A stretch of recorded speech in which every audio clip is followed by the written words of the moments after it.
Nairanskia Tata López Obrador. Huchahini wera tin hura shungan.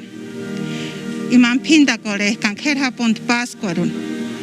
Kahuchahima wera tin hura shaka. Iman ire tarana mangari kore Santa Fe de la Laguna. Hurashka chisho ino ofrenda Juan. Para llamen tuchar. Animech. Samangi chucha warirakan. Katipe kingun chura shaka. Imangi tuntuis o no invitari para churan huchaisho. Llamen do echtango rentan. Ya purisana puech. Pure pechech. Que Dios mea mea. Tata kher pura muti.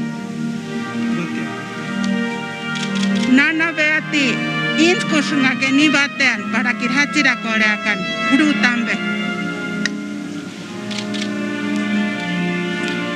Muchas gracias que están aquí, que traen la representación de los pueblos originarios de Michoacán,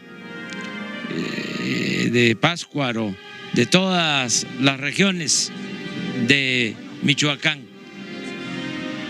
Muy buenas tardes, señor presidente. Nosotros venimos de la ribera del lago de Pátzcuaro, de la comunidad indígena de Santa Fe de la Laguna, antes Huamo. Estamos bien agradecidos por la invitación y de poder compartir con nuestros hermanos indígenas esta celebración que es tan nuestra.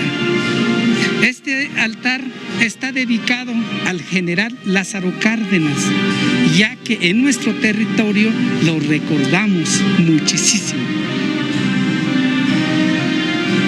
Bueno, nos da mucho gusto que estén aquí.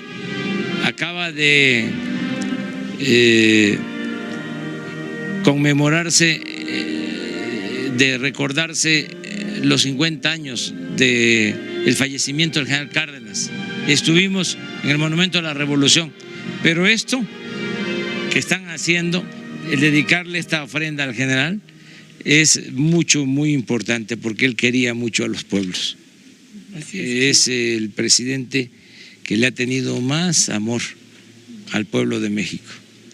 Entonces, nos da pues mucha alegría que estén aquí, ¿sí? Y muchas gracias que participen. Gracias por la invitación.